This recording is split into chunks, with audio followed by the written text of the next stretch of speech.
Content over everything. There's another protest organised by Movement for Justice, by Any Means Necessary, Lambeth Unison, Black Workers, and Stand Up to Racism organisations to protest the mass deportation charter flights to Jamaica. More time when I hear about people in opposition to, or people in favour, shall I say, of these deportation flights. The narrative I'm hearing is that there are a bunch of foreign national criminals who were sentenced to at least 12 months custodial sentences. There's murderers, rapists, serious Class A drug dealers on the flight. So it's the impression man's getting is like, that's what the flight's full of, you get me, sir? Like, man ain't trying to be out here protesting for Kurt, you get me? Man ain't trying to free Kurt, you get me? I want to find out more about the actual people, them that was scheduled to be deported, and why some of them never got deported in the end, and whether they're waiting, like what's the situation? Are they waiting to be deported now? Is it just a minor delay, or is it indefinitely that they're going to be able to remain? So there was, in the run-up to the flight, there was a lot of people fighting to get people off the plane, including detainees inside. And Duncan Lewis and Detention Action were bringing a case to challenge the deportations on the basis of people hadn't had access to their phones. And in detention centres are not prisons. They're detention for administrative purposes. And people are meant to be able to have access to their phones at all times to speak to lawyers and families and organisations. And the phone signal has been rotten in the detention centres for on and off for years. So Duncan Lewis and Detention Action brought a case, and the hearing was going to be on the Monday. The Home Office the week before had said, we've solved the problem. People have access to the phones now. So what the detainees did is we texted them a little questionnaire, and they went round and gathered in Harmondsworth and Colnbrook handwritten statements from many detainees across the two detention centres saying exactly what the problems they'd have with the phone system was.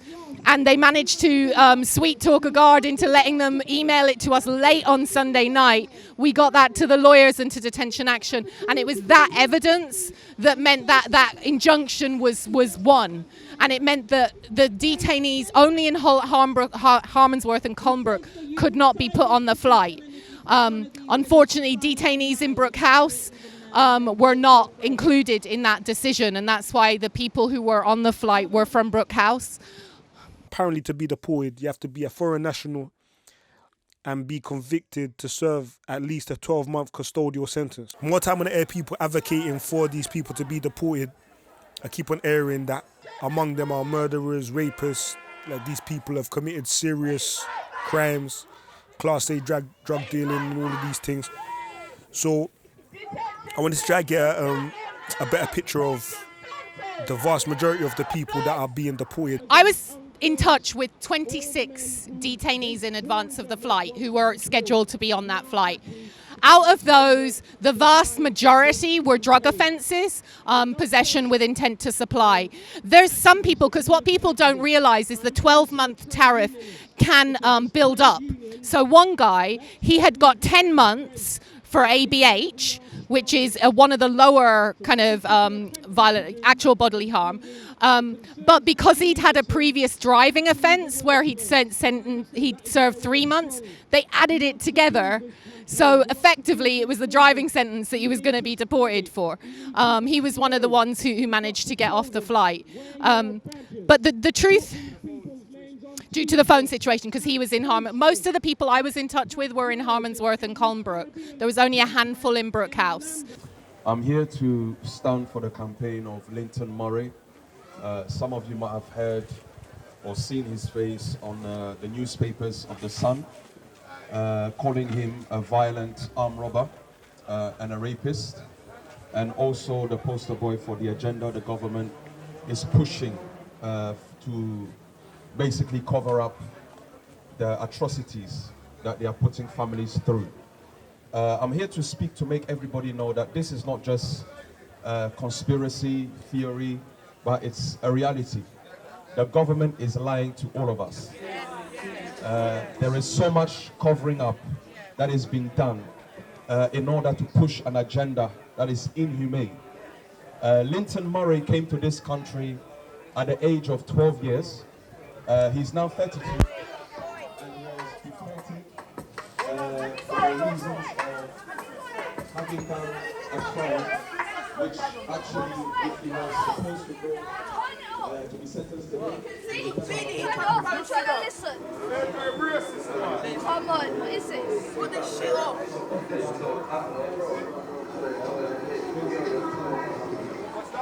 You might have not done the crime, but as long as you were in the vicinity, as long as you were around the person who did it, you will be sentenced like the culprit.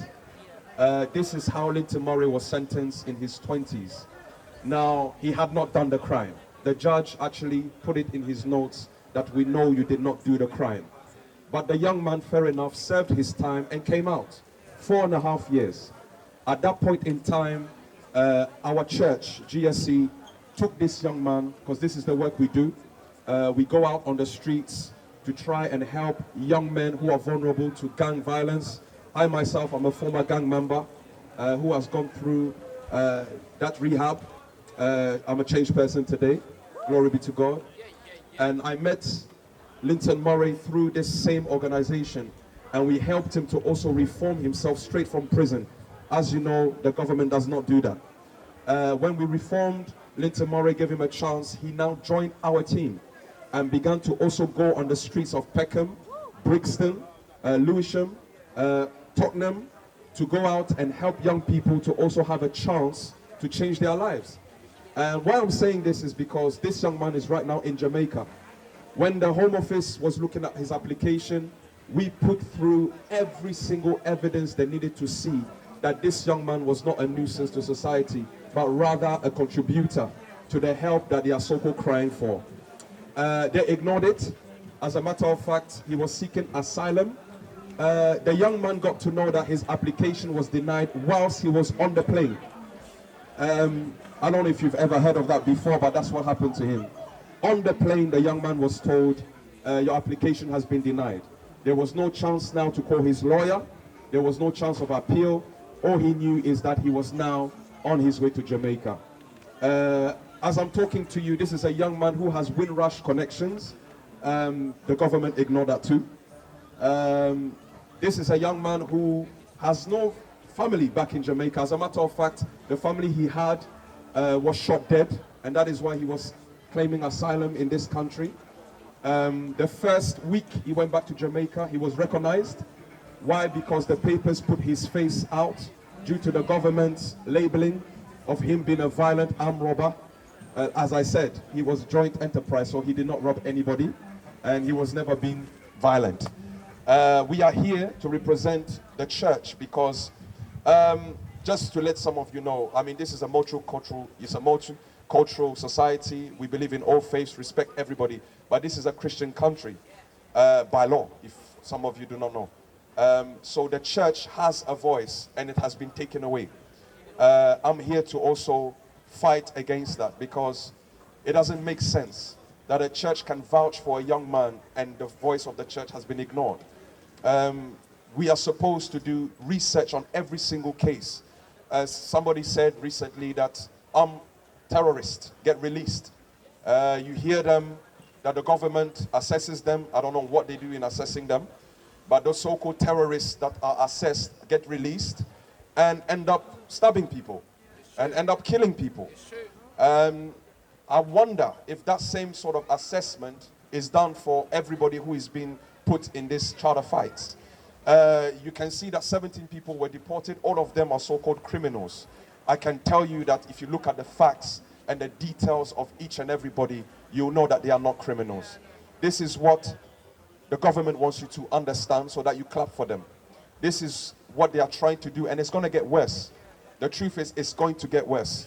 Right now, Brexit that has gone on, and how they are trying to, get through their own Bill of Rights and get rid of the EU, human rights law that has protected so many of us over the years.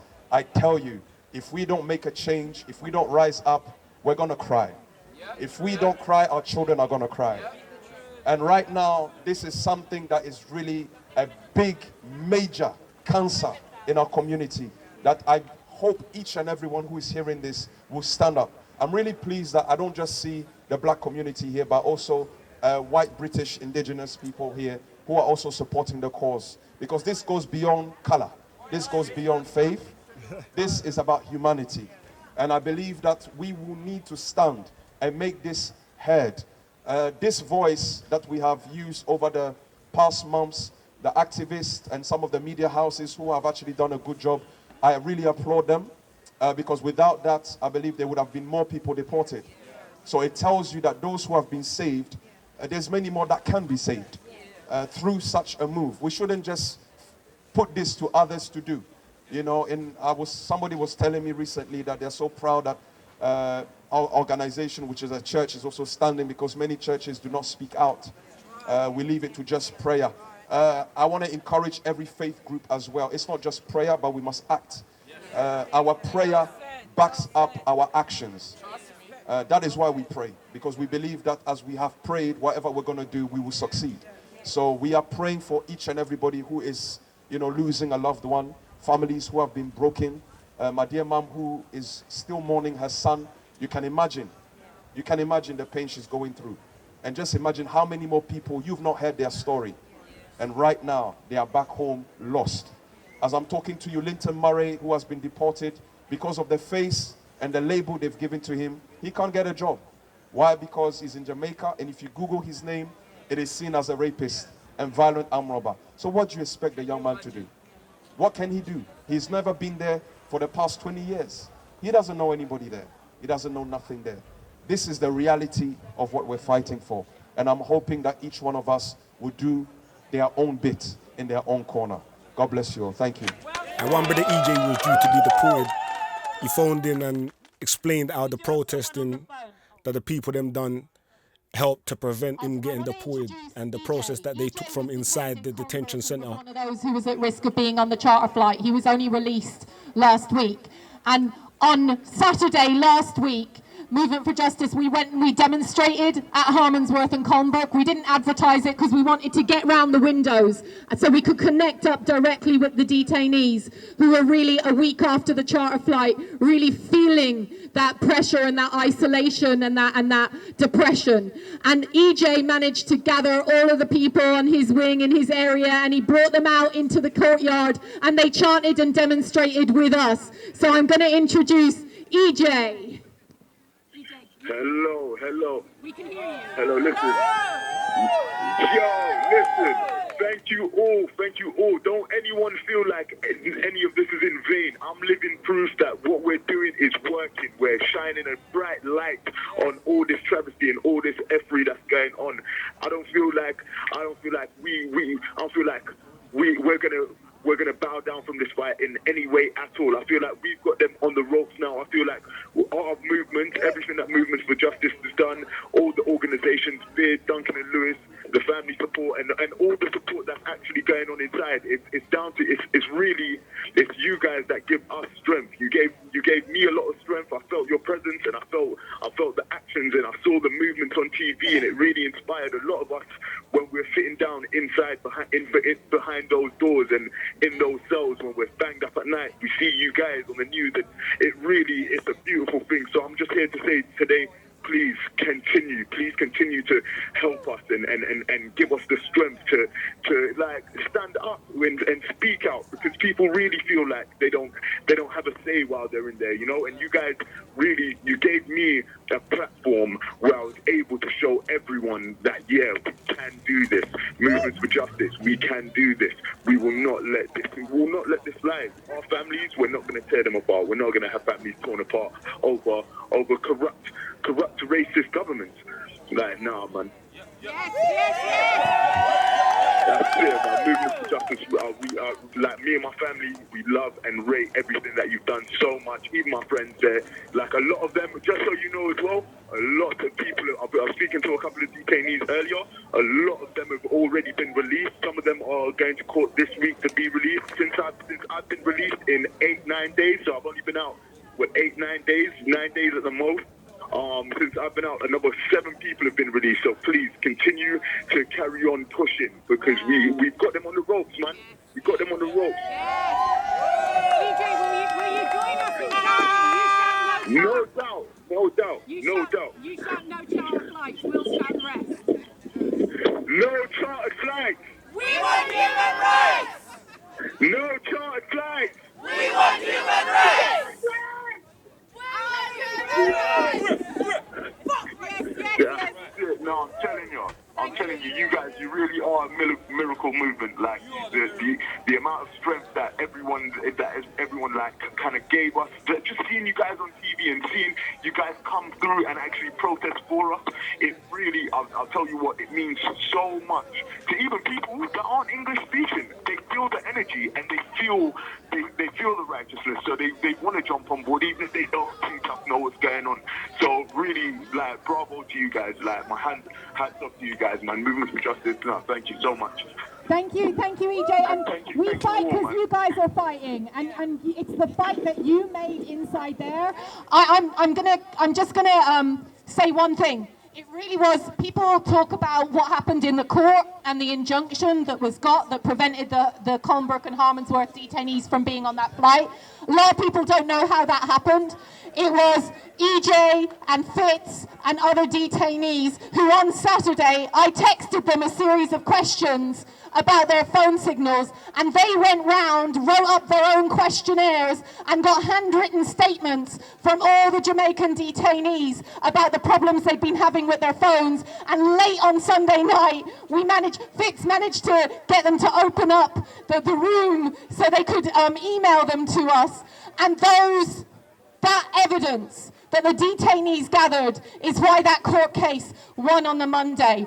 And when EJ talks about the impact of demonstrating at the detention centres, that is so important, because if we're going to bring down this system, it's the fight inside that matters as well as the fight outside. And when we can bring the strength and the fire to the detainees in the detention centres and give them the strength and the fire, not just to rely on a lawyer, because we always say don't trust any lawyers to do everything for you, don't trust your MP to do everything for you. Mobilise your community, organise your fellow detainees, fight for and with each other, as Chris was talking about. It was the detainees who took care of Lionel.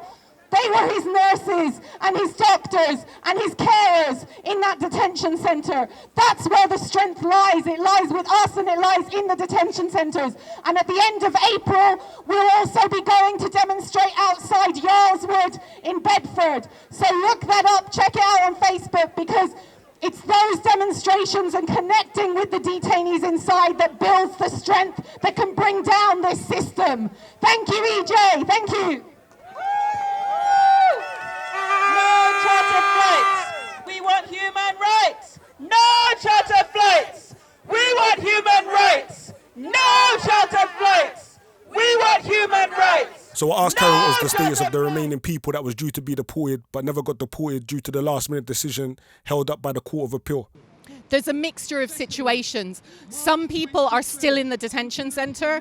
Some people have gotten bail. In fact, the majority of the people I've spoken to have gotten bail.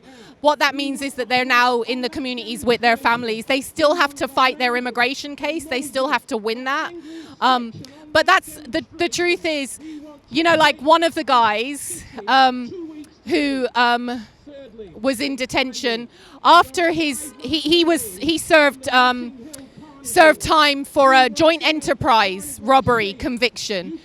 And he came out of prison 11 years ago. He served his sentence. Since then, not a single conviction. He's raising a family, has a baby, and they still want to deport him. The law is fundamentally unjust.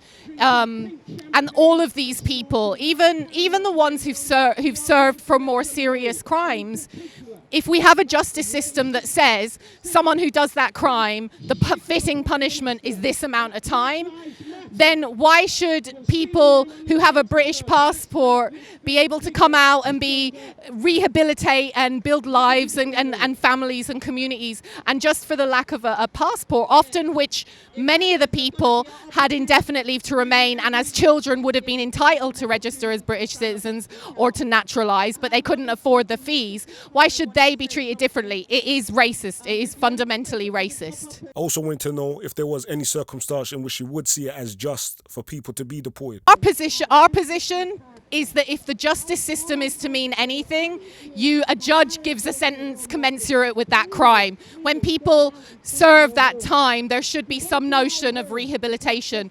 It's a slippery slope when you start arguing that some people should be deported over others. One of the people I was in touch with last year was one of the people convicted of murder, right? He was one of the so-called murders and rapists that the Home Secretary was talking about. He was convicted of murder, joint enterprise murder, when he was 15. He was present when someone was stabbed. And he spent 12 years of his life in prison, of his young life, his teen life, in prison. He got a degree in engineering. He did all of the courses. He had been in this country since he was a child. He had indefinite leave to remain. When he came out, he started working to support and encourage young people to stay away from crime. He was working with young people, and he had he had a partner who was pregnant. And they took him into detention and tried to put him on the flight last year. Now, so I'm not going to get involved in, the murderers, it's okay to get rid of them, the rapists, it's okay to get rid of them, that's the justice system. If there is to be any notion of fairness or justice or equality or rehabilitation, it has to apply equally to everyone, not just because of the colour of your passport or the colour of your skin. Yes, so there you have it. Man done a few rounds around Brixton, protesting and letting the people them know what the people them are protesting about, raising awareness and all of that. And then man cut out still. Peace. In detention have the right. All our communities have the right.